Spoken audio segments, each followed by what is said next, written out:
And we are live. Hello, everybody. Welcome to the latest and greatest. Well, maybe not the greatest. We'll see. We can talk about that afterwards. But the latest episode. You're setting the of, expectations high. Don't set them too high, Brian. No, yeah, that's right. I'm trying to. I caught myself, and I'm like, no, I know this show. I'm going to lower those expectations. All the hours of work that we put in preparing for this. Endless hours, I know. So thank you all for joining the latest episode of DevRelish. So for those of you who are new to this show, DevRelish is a show all about developer relations and developer relations kind of adjacent roles, which is the reason for the ish part of DevRelish is, I think both Erin and I have had a variety of different DevRel roles. They're not always called DevRel, but they are DevRel. So my name is Brian Rinaldi. I am a developer experience engineer at LaunchDarkly who couldn't even bother to shave today for this. I don't know, because I was traveling, DevRel stuff. I was traveling and I just got back and I haven't, yesterday, and I have not bothered to shave yet. So sorry if I look like a scruffy mess for y'all. And then my co-host is, he's introduce himself. All right. My name is Erin McKay Staples. I also forgot to shave. Very important details there. I'm also a developer experience engineer at LaunchDarkly. And Brian is coming back from an event. I'm about to head out to an event after this. So didn't even know this. Yeah. The New York event. We're doing. So if you're in New York and you're watching and you're like, I have zero plans in approximately 2 hours after this event, come hang out with me, I guess, at a brewery and talk code stuff, and then stick around for comedy afterwards and free drinks and food on LaunchDarkly. I like it. I wish I was there. All right, so I want to thank Data Protocol for being a sponsor of DevRelish and allowing us to kind of continue doing the show and doing it for free for everybody. Data Protocol is a platform for that's basically built for DevRel type work. I mean, you have video and interactive console and things like that you can kind of cater to your customers. It's really, really cool. You should check out their platform at dataprotocol.com. And thanks to them for sponsoring DevRelish. Okay, so I am going to welcome to the stage one of my favorite people in the DevRel community, Melissa McKay, who I was fortunate enough to meet. I guess it was like a couple years ago now at DevNexus. At DevNexus, it was, yeah. And have been fortunate enough to run into at multiple events over the course. Even though, I feel like I see you a lot, even though I'm not really in the same space. So somehow we've crossed paths enough, which is great. Yeah, I mean, that makes sense, right? I'm a Java developer. So for those of you who don't know me, I'm Melissa McKay. My background is primarily in Java server side stuff. But I mean, it's not like you stick with your own, one language anymore, right? You've got all the other things that you need to be concerned with. So we're definitely dipping our toes and fingers and all in other stuff. So of course we're going to run into each other. I know. I'm glad that it works out that way. Too. Make our worlds bigger. I was going to say, I don't even think I've touched any Java at all. So my world just got You're missing out. No. Yeah. Every so often, I think that I kind of move closer to. Yeah. Very true. Very true. Yeah, I used to do Java. I mean, I was not very good at it, but I did it years ago and I haven't done it since. But, when I go to these Java events, though, I got to say, this isn't the Java that I knew back then. Oh, yeah. I mean, it's changed a lot. Yeah, it looks a lot different. I mean, you look at modern Java compared to, what was written way back in 2.0 and stuff. It's a lot different. Lots of improvements have been made and stuff. But I mean, in all reality, it's going to just depend on where you land, right? Where you end up working, what's going to be most important for your employer. And I mean, originally, I started out way back with C++. So, and then I was really lucky. Yeah, it was a while ago. What's funny about that, though, is my daughter's in school now, and she's starting out with C. I didn't even start with C. So she's going to have a very solid understanding of, unsafe memory management. Yeah.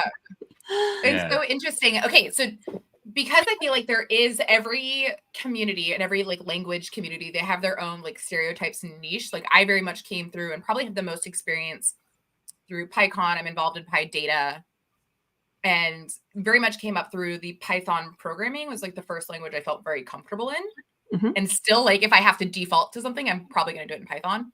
Yeah, that makes sense. It's a good language to start with. It's a good language. I learned Python and R. I don't think I've really used R much outside of, but I think my only like official quote unquote classes I took were in data journalism. So it was like APIs and pulling things from open data sets and cleaning up data sets outside of like customizing MySpace templates and my Tumblr page and my live journal. Like that's where I was very much in. So it's like, what is the stereotypes of like a Java community, if we were to say? Do you see my gray hair at all? That's one stereotype that we have. That's actually come up in discussions. We're like, hey, we're all here. We all love the language. We're all experts in our fields. Where is the next generation?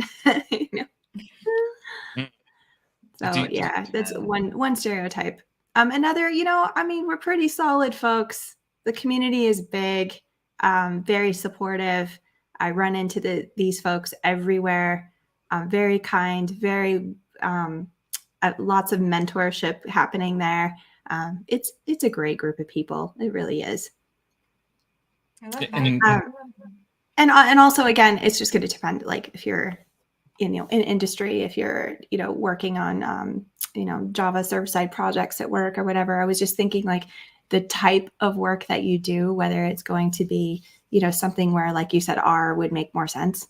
Or like if you have the community of, like AI and ML model development and stuff, you're going to see so much Python just because that's what they landed on.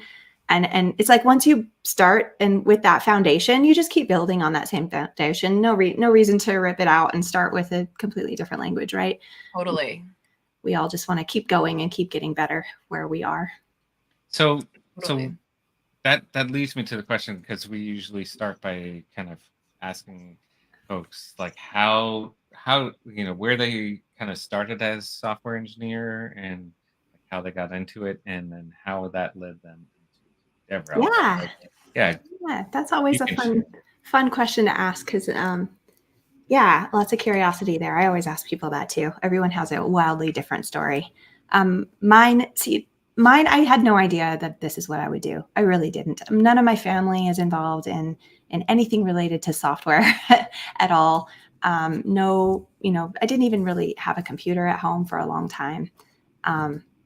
And I was exposed a little bit like in elementary school. I remember there was this program where we got to basically color a page, and just to simplify it, it was like every square it was a grid, and every square you could program to be a certain color, and you just drew a picture and programmed it to color everything appropriately, which was really cool because then it let you experiment with a little bit of math. If you're like, you want every other row, or you want every other column, or you want this block to be orange, they give you a little bit of logic handling there. It wasn't just each individual square coloring. Was that on an Apple IIe? I seem to remember. Probably. It was way back. And then, since then though, like the next time that I even considered it was, I didn't just consider it. I dove in and went all the way. I knew I liked math. I was good in science and stuff. I decided, well, maybe if I go into electrical engineering, maybe this is the way that I should go. So that's what I started with. And one of the required classes was an intro to programming class. I had no idea what it was. I went into it. It was basically, we learned in that class, how to count in binary and some initial programming statements in assembly and things like that. And I was just hooked. I'm like, what? People do this for a living? And just immediately went and changed my major. So that's that. Super cool. Yeah. So you went in. So basically, you did computer science in school. I did well, so that's part of the rest of the story. And this is probably a lot of stories of a lot of women that have this issue. I hate to call it an issue because it resulted in 2 very beautiful children. But I did take a hiatus of about 10 years. So I went to school for a couple of years and then took a break for a while. During that break, I learned a lot of like web development and stuff. I did a lot of that from home, dealing with databases, worked with like a local real estate company to help advertise their listings and cool. that kind of stuff. That was a lot of fun. I learned a lot there. Learned how to host my own stuff. My husband at the time and I started a little tiny ISP. This was back when people were still doing dial-up. And that was fun because that was back when, you know, we got this huge router and you'd watch all the ports. And as soon as all the ports got full, you'd start kicking off the ones that were on the longest in order to, you know, keep activity going and make sure that everyone was able to connect when they wanted to. That's so cool. Yeah. Like, I just think about like even the road to like how I started was it's just so much has evolved and changed, like, which is in some ways is a hindrance because that's the stuff I struggled with. Like that is the stuff that when I had to learn things like hosting and that side of it, I was like, I don't actually know. Just I'll build. Do you need a nice, pretty, beautiful outline? Great. Got it. Can do that. But don't ask me how to host it. Yeah. Yeah. It's interesting. All the side things that you need to learn. It's not just a language. It's not like you go to school to learn a language. No, you learn those basics. Yes. But then there's all of this other stuff that you're likely just going to get on the job experience. So I always tell people, especially when they're in school for computer science, to absolutely get into an internship if at all possible, even, you know, just go wherever they are and get into an internship program because it is very likely that your day-to-day is going to look a lot different than what you actually learned in school. I mean, it'll help you, but it's just not the same at all. Totally. So that's totally the stuff I wish I had in my experience learning.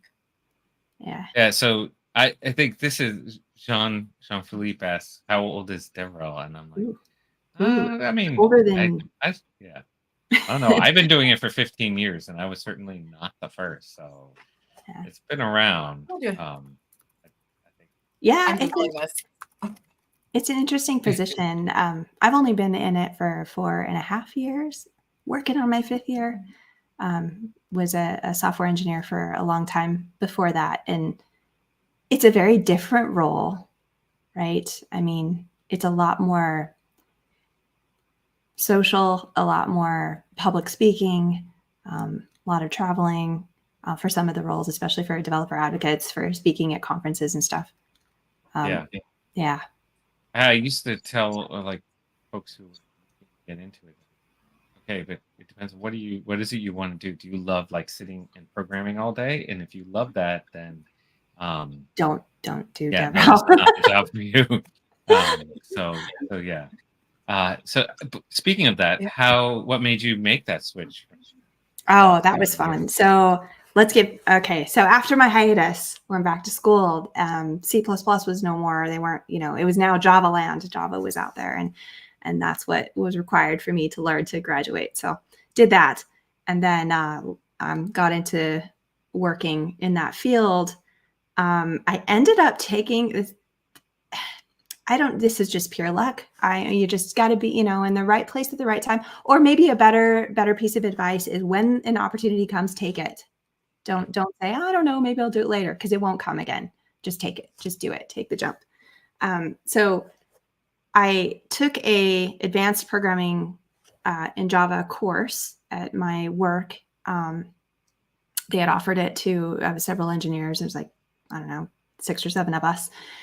And we all spent our days in a room, you know, learning more about like profiling, how to recognize applications that aren't doing well and how to fix them, things like that. And our teacher was Heinz Kabutz, and anyone in the Java world knows exactly who that is. He's one of the first Java champions out there. He does a lot of teaching and education material now, but he did it remotely from the island of Crete. So I worked for a video company at the time. So we got to sit there in an internal room around a table and looking at a screen of him, and in the background there's the sea. Oh, And so we, eventually, started asking him questions. How do you do what you do? Where you do it at? And I learned a lot from him. After that course, he sent out an invitation to all of us to join an unconference in Crete, and it's called jCrete. It's still going on today, and it happens every summer, usually June, July, August timeframe. And I got the invitation along with my colleagues, and we laughed because there's no way that our company was going to pay for us to go to an unconference, which is, very informal type of conference. We can talk about that later if you want to know more about that.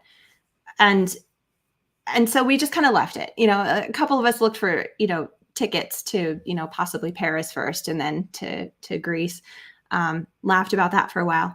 Then about maybe 2.5 months or so before the conference actually started, a reminder got sent out and said, last chance. If you want to come, you need to, reserve your spot now. And I just looked at that. And I'm like, you know what? I'm just going to go. I'm just going to take some vacation. And I'm just going to head out to Greece and go to Crete. Never been either place, and just see what this is all about. So that's what I did. And that's when I was introduced to the amazing Java community there. I met people there that I still am good friends with and talk with today. Several of them have even worked with me just recently. So my previous boss I met at that conference. A couple of my previous colleagues I met at that conference. So very cool. Very cool thing to do. And so that's where you kind of made the connection with the Java community, and then eventually. And then, yeah. And so then that final leap is there was a lot of speakers in that conference that were already doing public speaking. That was something I was terrified of. I didn't think I would ever do something like that.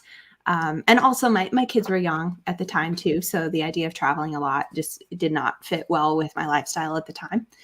But they mentored, they coached, they, kept pushing me, giving me options, telling me how to submit, where to submit, how to write up an abstract, what things people are looking for. And then I finally did it. And my very first talk I got accepted was at Code One. It was the first year of Code One. It was the year after Java 1 was no more. It's back, by the way. It's coming back next year. Yeah, that was my very first talk. And it wasn't anything, it wasn't like, it was a curiosity I had about service mesh at the time. And so I just went and did some research on Istio and on Linkerd and just learned how those worked and talked about that. And it came about because it was a project I was on at work where we had some issues with load and stuff. And we had this monolith application. We were trying to figure out how to fix it. And we, talked about doing the whole microservices thing. And then this service mesh idea came up. And so it was just something I was curious about, did research on, and I built a talk around it. And that's what got accepted. It's funny. Like I like what I do, but I also miss those days when I feel like I could just write a topic because, hey, this sounds like fun. I just want to do that. As opposed to like, okay, what's the benefit to the company for me going and giving this talk? You know what I mean? Like it does change your perspective a little bit because you gotta go back and say, hey, I need a justification for why the company should send me out to this event. Yeah, that's a tough one, right? Because I do remember this experience of going to conferences as an attendee. And I would pay attention to where a person, if they were talking about a topic that was really interesting to me, it might not have anything to do with their company, or it might be open source, or whatever the conference preferred for material. And I would pay attention to where they worked. That mattered to me. So at the very least, it's brand awareness, and it's also you need that ability to be, to have credibility in other things besides just what your company works on or sells. That's important because you don't want to be seen as a salesperson. We all know how we feel about just like sales in your face. That's not what DevRel is about. So it can get confused sometimes, and we have to keep fighting for the definition of what DevRel really is. I'm sure you talk about this on this program a lot, right? Never.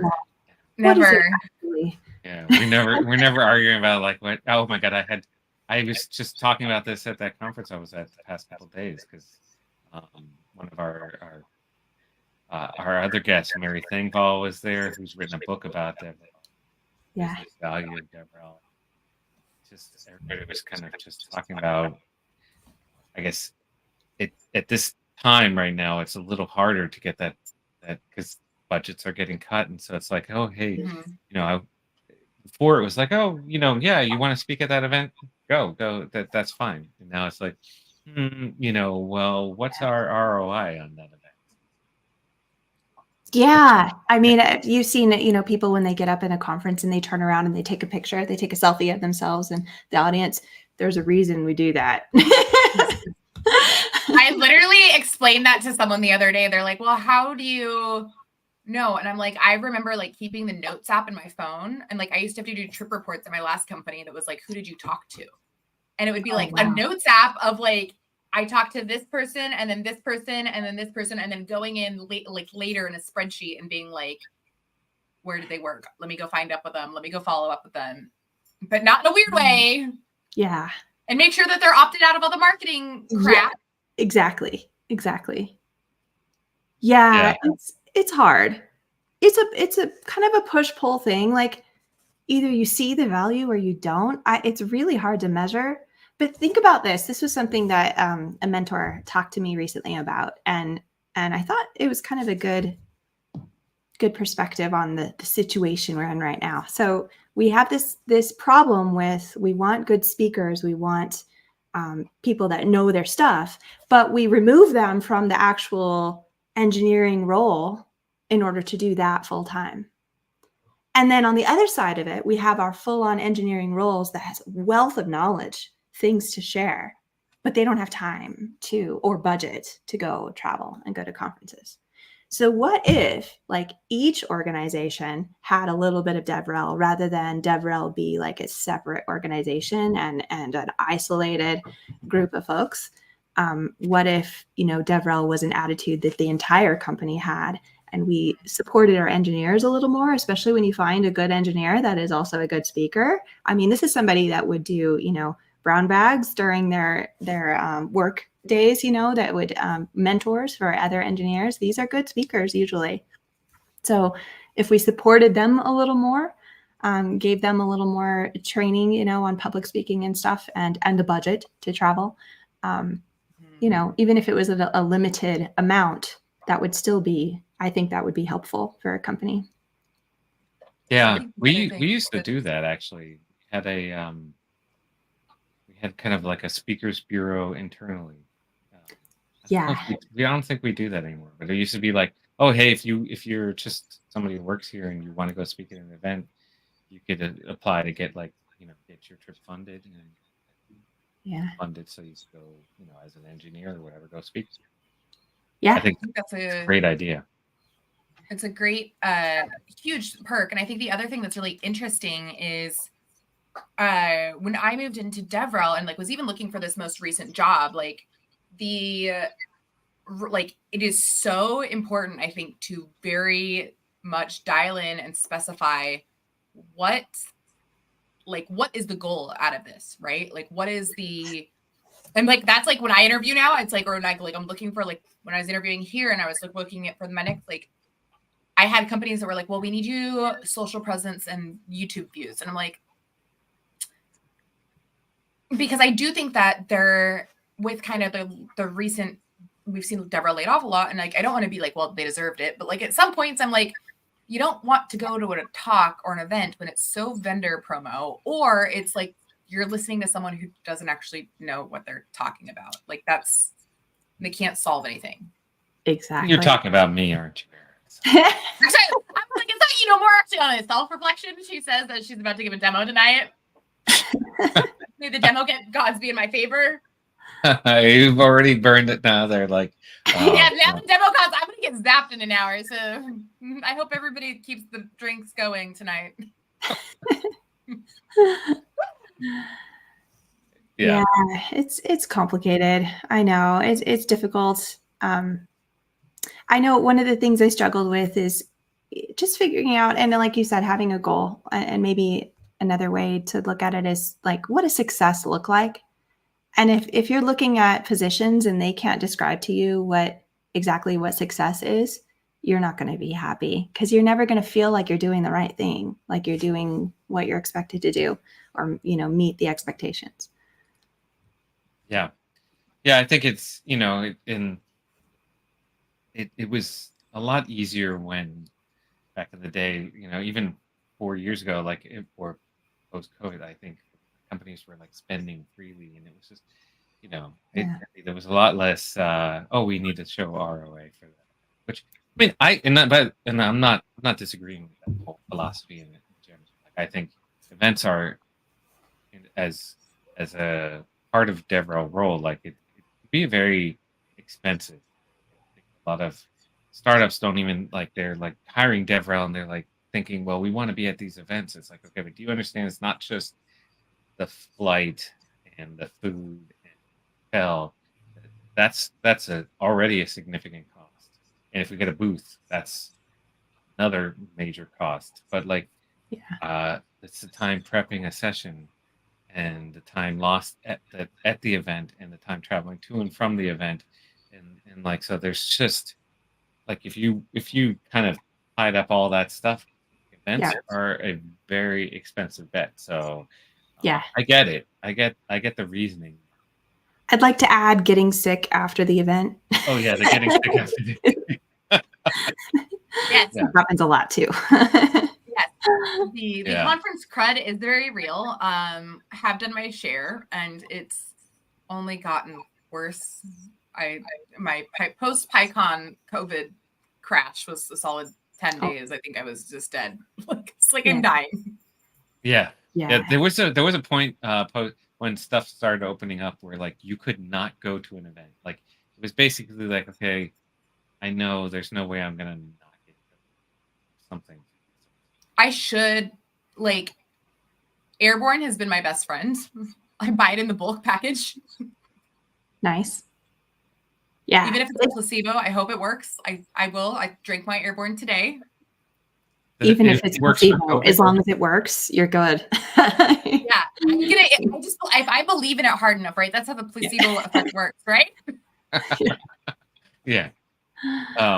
Yeah, so that's definitely true. But I mean, even negating that part, I think it's just a very expensive, that's some of the things I think that are hard to figure out now. Is well, where do we invest money in time as DevRel? It's difficult for organizations too, when they invest all that money, especially when they invest in a conference that's very well known, but they don't, they might have a booth there. But any talks that are accepted through CFP absolutely cannot be about your product or anything like that, right? Because it's not a sales conference. It's for, developers or other engineers in related fields to get a sense of what's out there. But it's going to be mostly, maybe open source stuff or maybe just use case scenario, personal experience stuff. That's got to be difficult for a company to go in and say, yeah, I'll spend, $150,000 on a booth and then not be allowed to talk about ourselves. This is true. I mean, it's tough. I feel it's very different, coming from an open source project. I feel like it's a much easier coming at an open source project than an enterprise product. Totally different games. It's the open source stuff you have you can talk about the maintainer experience or weird contributions that you've gotten, those kind of more fun projects. And it's an enterprise project. It's a little bit harder to think about it in that perspective. Definitely. Yeah. I've seen a lot of open source companies seem to decide that their DevRel is going to drive open source adoption because that's an easy target for them. And with the hopes that you get this kind of bottoms up motion from open source to oh, hey, we've already adopted this company, pay for the cloud version. Yeah. There's some value in that. I think that's a good way, Mhm. especially if you're in a company or an organization that uses a lot of open source. We always have, the free puppy talk, right? It's not just free. You shouldn't be just consuming this stuff. You've got to be contributing back. So if part of contributing back is talking about how this, particular open source project is being used, and making sure that this project is sustainable and is continuously maintained by engineers at all levels, at all different vendors, I think that's a good direction. I mean, I think there's. Sorry, go ahead, Erin. I was gonna say the flip side of that, having been in I've been at projects where it's like they're an open source project, but they're really kind of not open to contributions. And it's like getting that buy-in. Single vendor, like open source. And you're and you're just very much like, great, we're gonna go give these great open source talks and we're gonna do these demos and great tutorials, but it's like, because of various policies, like with the European policies, like tracking like who actually downloaded them, or like especially if it's a locally ran project, you're like, I guess we'll just hope that they come back. We'll see them. I don't know that I've ever heard of a problem where there was a single vendor project that was no longer open source. That never happens, right? Yeah, never.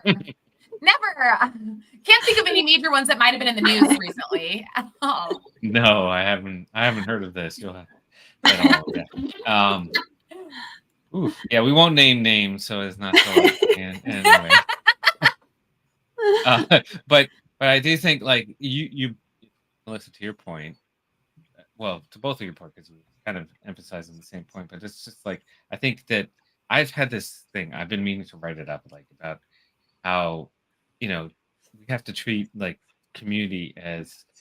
Do you remember those Tamagotchi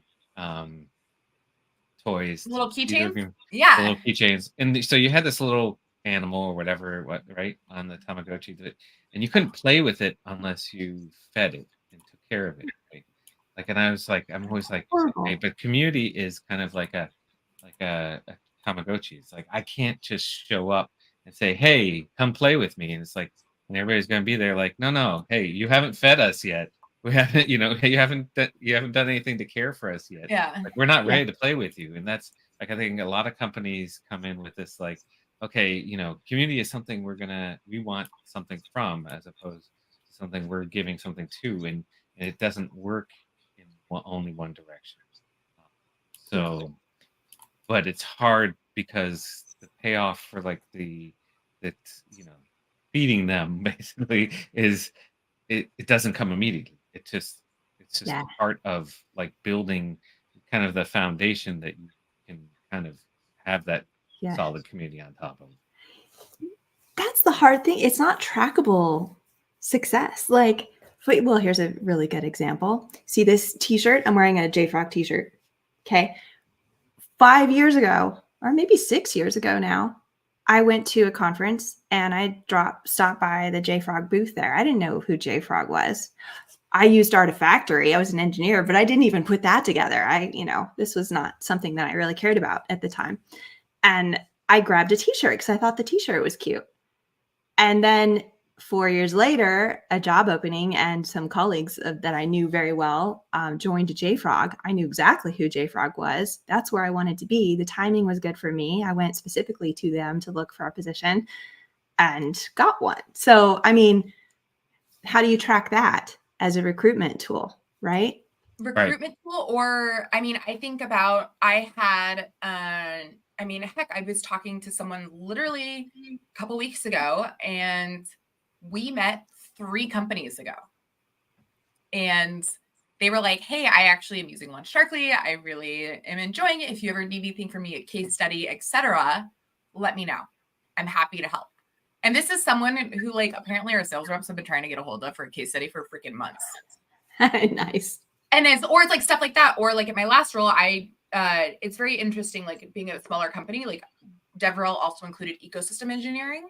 So like any integration was very much on our plate and building and doing the tutorials or etc. And it's like, but I think about it, like that was like it's still my favorite type of work to do, is like the ecosystem stuff. I'm like, wait, I get to go geek out on some other tool for a period of time, and then it's like just the right amount of techie stuff that I want to do, because in the minute things start getting hard, I can tap out and be like, JK, I don't actually build more Or if I actually don't like this tool, I don't want to play with it anymore, I can just build the integration and be done.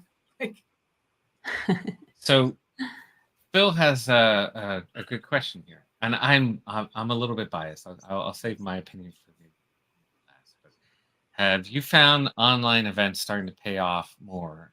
In-person events still the preferred method of getting? I have a slightly spicy take on this. Go for it. Go for it. Surprising me.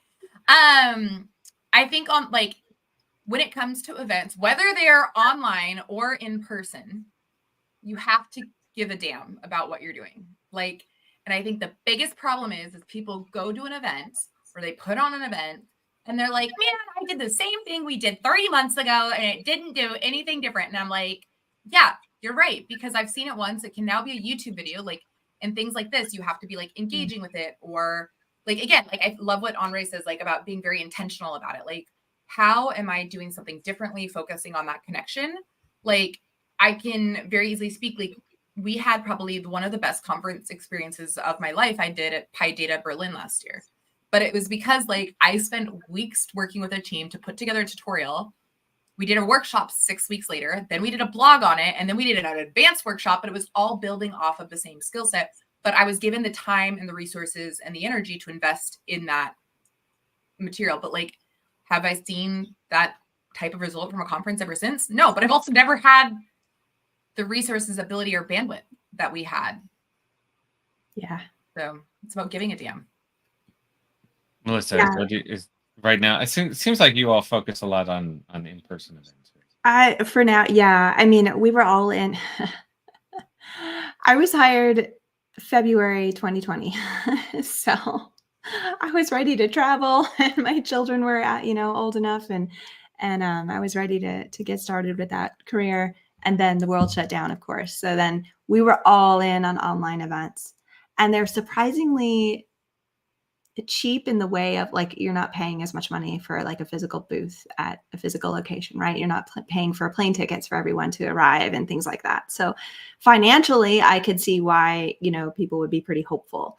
Unfortunately, not having the face-to-face connection, like for example, Brian, this conversation is a lot more enjoyable for me with you because I've met you in person, right? So I know exactly how you are, and it's great.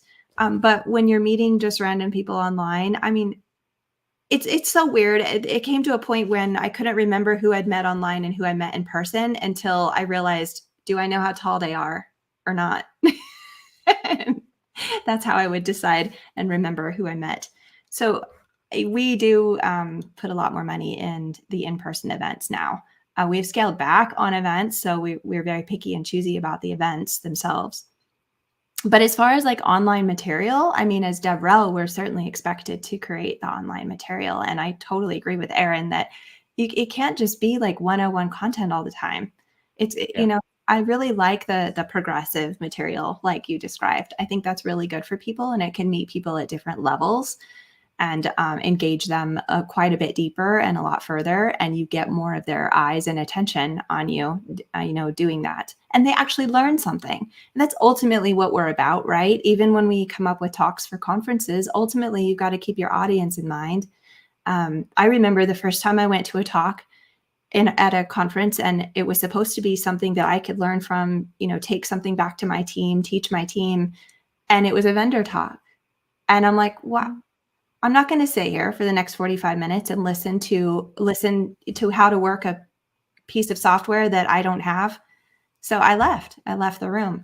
And that's the risk that vendors take when they try to push their stuff too hard on the wrong audience, right? I can distinctly remember a talk I wanted to learn about WASM, and I was super excited to learn WebAssembly, and it was something I was tasked with figuring out at work. And I went to a talk, and it was all about like not WASM. I didn't learn anything. And I was like, oh. I just learned about a platform that used WASM. And I was like, Oh, yeah. So I will give my take as somebody who runs a lot of online events, because I started out as a skeptic. I mean, I started running them 7 years ago. Nobody was running a lot of online events 7 years ago.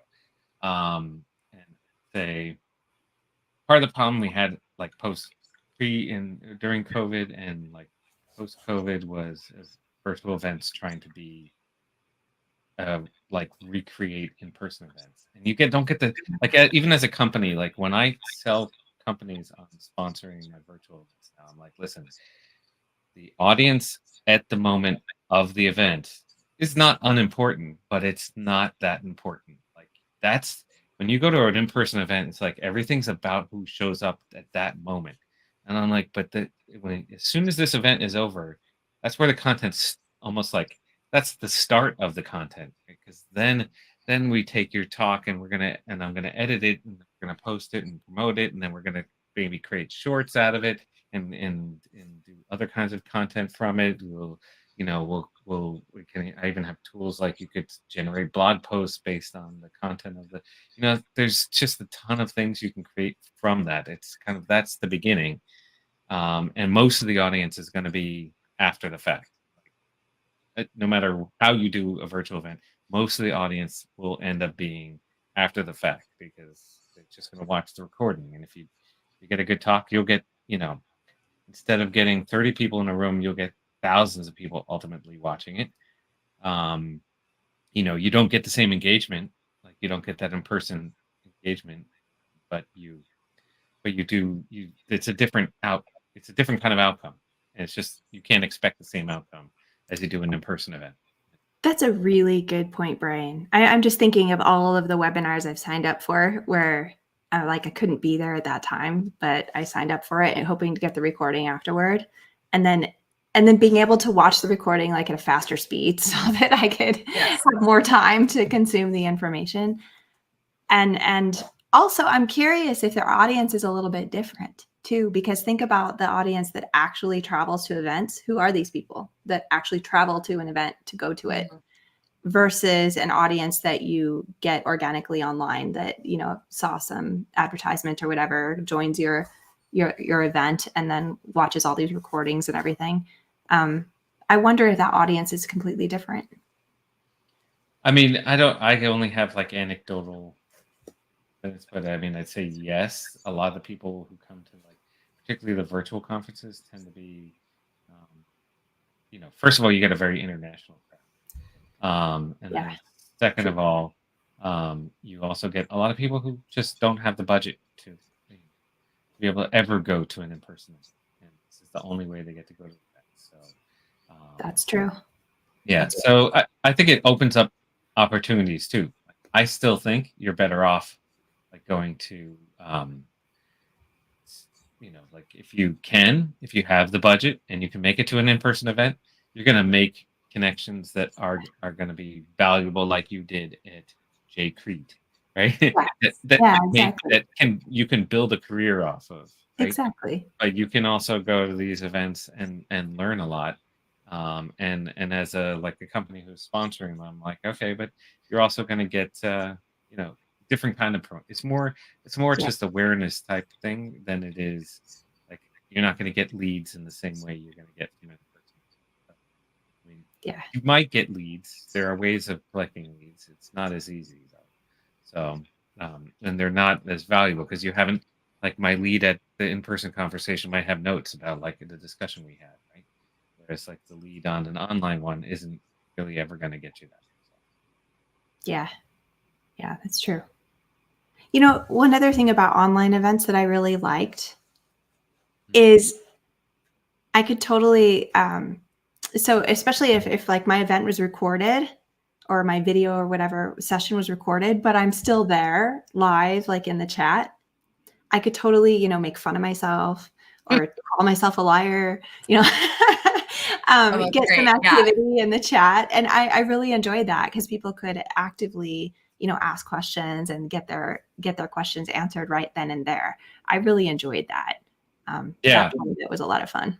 That's true. If you do it if it's not if it's pre-recorded, I mean, as long as somebody's there in chat. We do the stuff I run always has a Q&A live, so that way we can respond to people's questions directly, right? So which is actually hard to do in person. Usually people start as soon as it's anybody have any questions, then people start leaving. Or you have to Always. stand in a long line of people waiting to Yeah. talk to the speaker, right? And then you got to get to your next session you want to go to. Yeah. For Well, sure. think about it in other industries. Like we all have our favorite, music bands and stuff. We buy their music and we listen to their music at home and in the car. But when we find out they're going to be in person at a concert, we might spend some money to go see them in person. Yeah. Yeah. Well, that's where they make their money now. They Yep. don't even make their money off selling music. They make their money off live performance. Kind of like Erin and her comedy. Does that make money? Question mark. It makes enough I have to pay my taxes, but I'm pretty sure I have equally just spent most of the money that I have made in comedy. Pays enough for the bar tab, okay? Hey, most people who get into comedy don't make anything. So I mean, I would say probably very true, very true.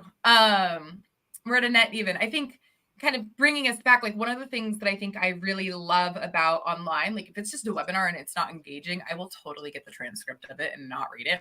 Like I will put that thing in an AI and be like, just give me the transcript. I do not want to read. Like I don't want to just watch a pre-recorded, overly rehearsed video.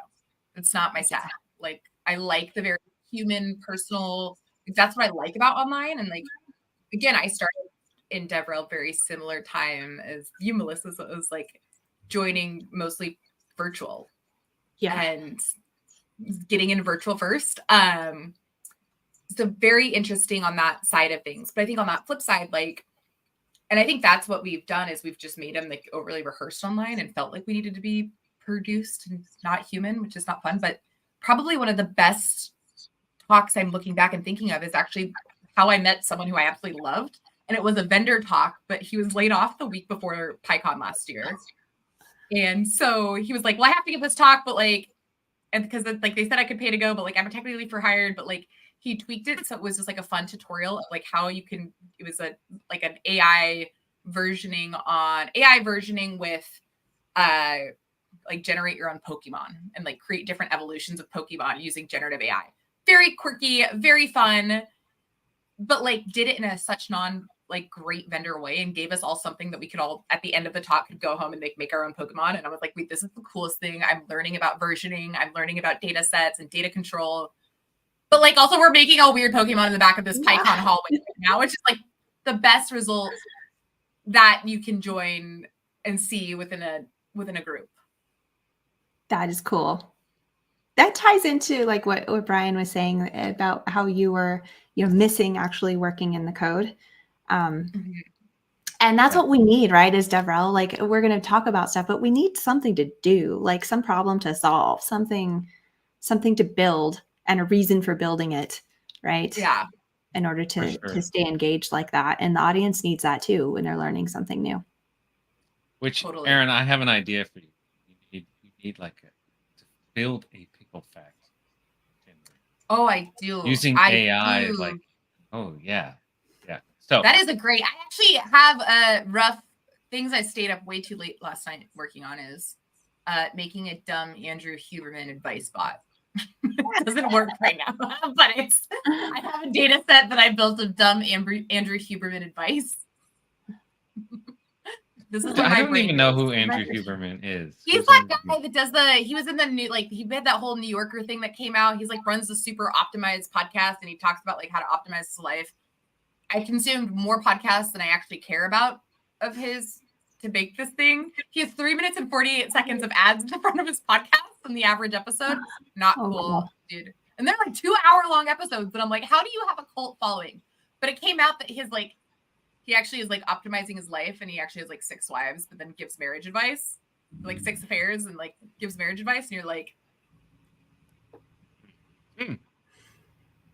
to each their own. to each their own. But I was like, man, wouldn't this be funny if this guy was like so optimized and like, because he was like one of those people like optimize your day so you can work harder, blah, blah, blah, blah, blah. And I'm like, great, you would be someone to make a terrible advice bot. So I doubled down on it because I thought it was stupid. But it's not working right now, but I have the data for it. Getting lots of data sets database practice. This should be a talk. This is going to be your next conference talk. My next conference talk. Look out, world. And then it's the pickle fact generator. Yeah. And then okay, we've reached the pickle fact show.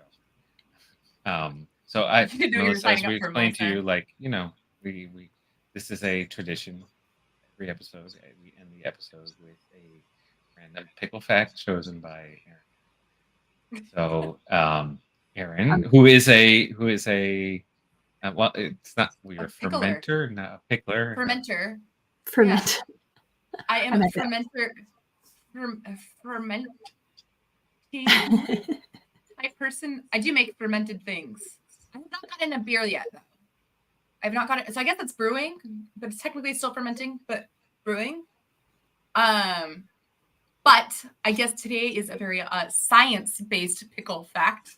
I used Google Scholar to find it, and I just typed in cool pickle science on Google Scholar. So. Cool. I'm at Very that gym official. bracing myself for this Ready? fact. Sounds really interesting. There is in a study put out in the Journal of Advanced Food Analysis in 2021, pickling was actually used as a biosensor. So the lactobacillus bacteria that is used in the process of pickling was used to detect parasites in food, and actually is one of the most effective ways of killing tapeworms. It's more effective than smoking your meat. They tested it on pork, and if you pickle pork, it is more effective in killing tapeworms than smoking your meat in a preservation method. This is So if you have a tapeworm in your pork and then and you are eat a wanting to pickle? kill it, yeah, I guess it that basically science is yet to say, but like try it out, I guess, or don't. I'm not a doctor. Oh yeah, okay. This is like the one food related fact that like I leave being like, now I'm not hungry anymore. Don't Thanks, eat pork Erin. with tapeworms in it. Yes. No. Okay. I'm just trying to think, how would we QA this and make sure that It's true. I'm not signing up for that. Yeah. The second line in the summary of this paper is fermentation is one of the oldest forms of preservation, blah, blah, blah, blah, blah. However, it can impact the structural characteristics of animal proteins. And I'm like, do I want to know what that is like? Also, I want to go back of like, what is the scientist that was like, y'all, I have this great idea of what we should study today. Worms and fermentation. Yeah, Awesome. that's unpleasant. All right. With that, we will call it and go think about. Brian's like, you've had enough time, Erin. You're done. We're cutting you off. All right, Melissa, it was so good seeing you. Thank you for joining us on this today and You talk about your too. experiences. This was a really fun conversation. And, Can't wait to run into both of you again in person, hopefully. Hopefully, yes. Hopefully soon. Be cool. Fingers crossed. Let us know where you have upcoming, Melissa. Yeah, of course. Yeah, I've had a couple of local events that I'm going to here in Denver. I'm based in Denver.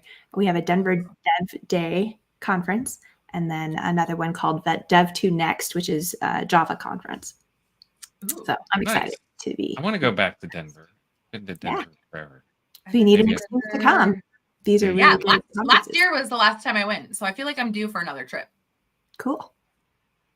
So with that, we'll let you go today, but thank you again. And for everybody who's watching, we have not actually booked next month's show, but we will at some point. We'll get there. It'll be sometime. It'll be posted.